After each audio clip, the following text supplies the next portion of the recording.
लो friends, मैं गौरव और जरा इसे देखो। ये है 1924 में खुद आइंस्टाइन द्वारा लिखी गई वो आखिरी मैन्युस्क्रिप्ट जिसके बेसिस पर उन्होंने अपने करियर की आखिरी डिस्कवरी यानी फिफ्थ स्टेट ऑफ मैटर को प्रेडिक्ट किया था। यस आई नो, इसमें सब कुछ जर्मन में लिखा हुआ है and you can't read German, but मैंने आपको पूरा पढ़ने के लिए कहा भी नहीं, आपको बस इसके सेकेंड लाइन पर फोकस करना है। That's it. क्या हुआ?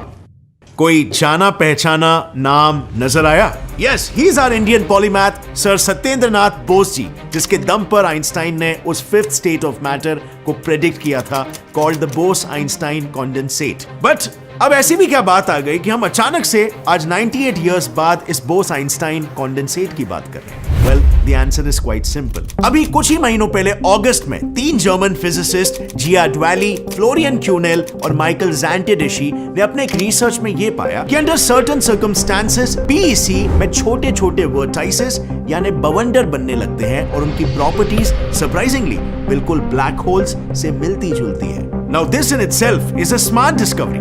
सो क्या इससे हम ये कह सकते हैं कि शायद ब्लैक होल भी वोर्टाइसिस से ही बने होंगे?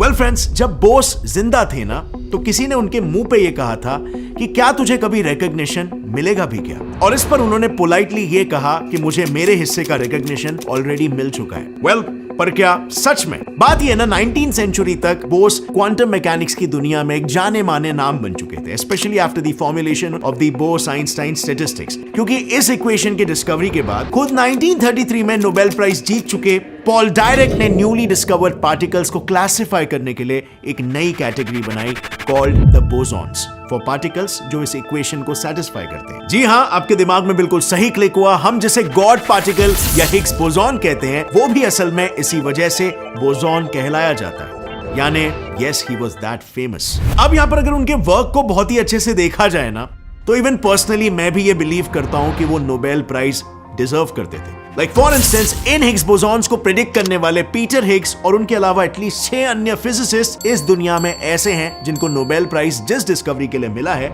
वो सर सत्येंद्रनाथ बोस के कॉन्ट्रीब्यूशंस पर ही एक्स्ट्रा वर्क है। पर क्या उनके वर्क के साथ कभी बोस का नाम जोड़ा गया?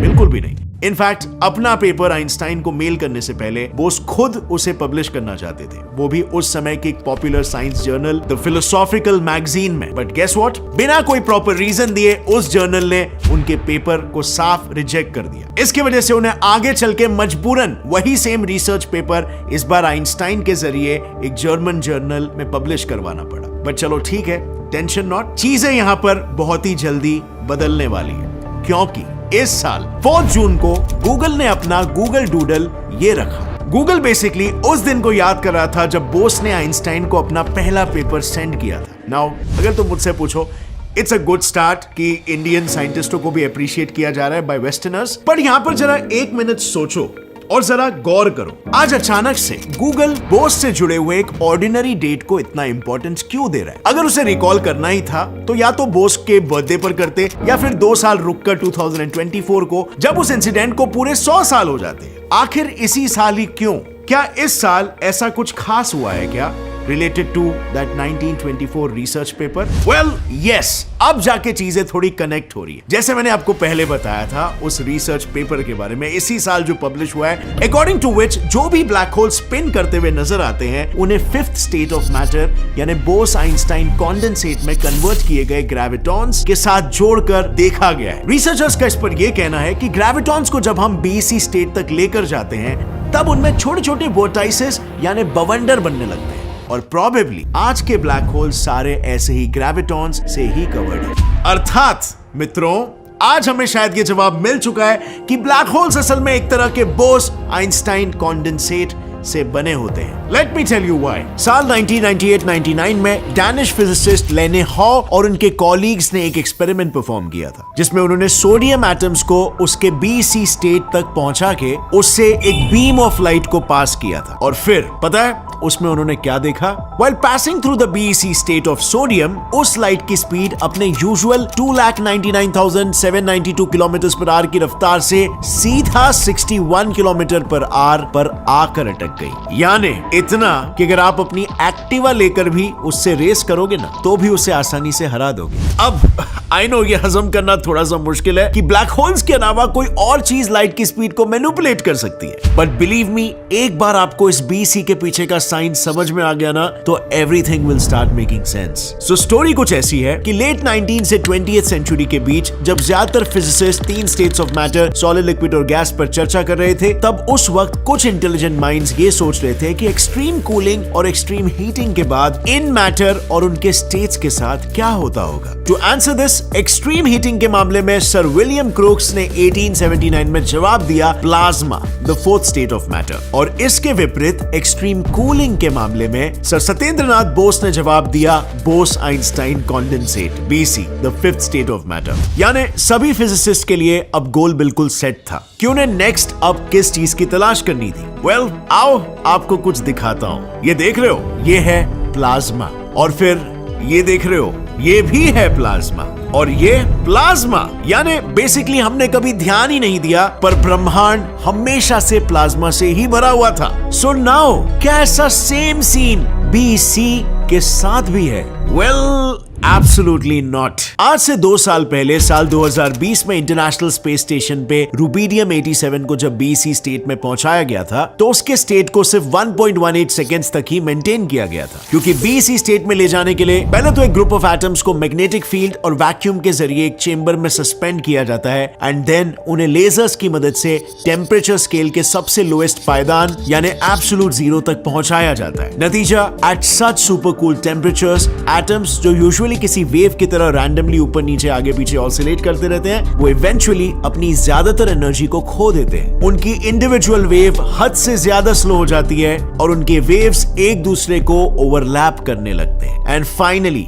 उस सिस्टम के सभी सस्पेंडेड एटम्स एक सिंगल बड़ी सी वेव में ऑसिलेट करने लगते हैं। यानी नजारा कुछ ऐसा होता है एज इफ सारे एटम्स ने एक दूसरे के साथ जुड़कर मानो अपनी इंडिविजुअल आइडेंटिटी ही खो दी हो, and now they have become condensed into just one single बड़ा सा atom called BC। Interesting, right? Well, ये तो बस शुरुआत है, क्योंकि इन BC के साथ सबसे बड़ी प्रॉब्लम ये होती है कि यूनिवर्स में अब तक ऑब्जर्व की गई कोई भी चीज एब्सोल्यूट 0 के मार्क को टच नहीं करती अंडर नेचुरल कंडीशंस। मीनिंग, जैसे इन BCs की प्रॉपर्टीज को मेजर करने के लिए उनमें इंटरफियर करने वाले मैग्नेटिक फील्ड और कूलिंग लेजर्स स्विच ऑफ किए जाते हैं, आसपास की सराउंडिंग हीट से तपकर वो कुछ ही सेकेंड्स में वापस अपने ओरिजिनल स्टेट में आने लगते हैं, और फिजिसिस्ट के पास बस कुछ ही सेकंड्स का वक्त होता है अपने रीडिंग्स लेने के लिए। हालांकि मैं ये भी कहूंगा कि कभी कभार उतना ही समय एक्स्ट्रॉर्डिनरी डिस्कवरीज करने के लिए भी काफी होता है। लाइक 1995 से लेकर अब तक कितने ही फिजिसिस्ट हुए हैं जिन्होंने अपनी लेबोरेटरी में BCs को क्रिएट किया है, बट ISS की 0 ग्रेविटी में जो यूनिक हुआ वो ये कि out of all the rubidium 87 atoms जो उस एक्सपेरिमेंट में इस्तेमाल हुए थे, कुछ एटम्स BC में पूरी तरीके से तब्दील हुए ही नहीं, एंड इंस्टेड उन्होंने BC में बदले एटम्स के इर्द गिर्द एक रिंग सा स्ट्रक्चर बना लिया। यानी यहाँ पर 3 बातें हैं। पहली कि ये BC ऑर्डिनरी मैटर से ही बनता है and so it has a mass, और दूसरी स्पेस की 0 ग्रेविटी में BC के अराउंड एक ऑर्डिनरी मैटर की रिंग बनती है, एंड फाइनली ये BC लाइट की स्पीड को ड्रास्टिकली गिराने की भी काबिलियत रखता है। अब ये सारी बातें सुनकर आप मुझे बताओ, ब्रह्मांड की वो कौन सी ऐसी चीज है जो आपको अभी आपके आंखों के सामने नजर आ रही है? यस, एग्जैक्टली, अ ब्लैक होल। हालांकि आई विल ऑल्सो से कि पहले ही किसी कंक्लूजन पर पहुंचने से अच्छा let's just wait and watch कि इस नए स्टेट ऑफ मैटर के बारे में और हमें क्या क्या नया पता चलता है। टिल देन हम अगर चाहे तो उसके रीसेंट एप्लीकेशन पर फोकस कर सकते हैं। लाइक मिसाल के तौर पर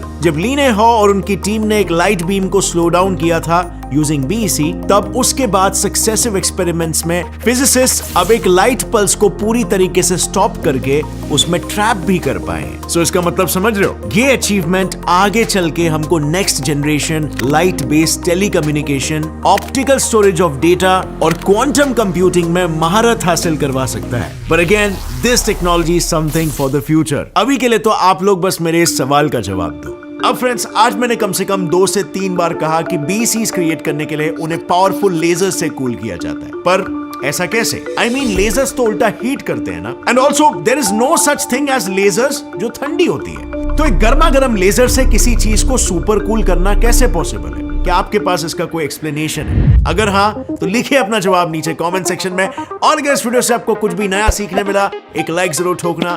gets and fly science channel को अभी सब्सक्राइब कर लो और बेल नोटिफिकेशन दबाओ ताकि आगे आने वाली हमारी कोई भी वीडियो की अपडेट आप मिस ना कर सको। See you next time friends. Till then, as always, stay curious, keep learning and keep growing. Jai Hind.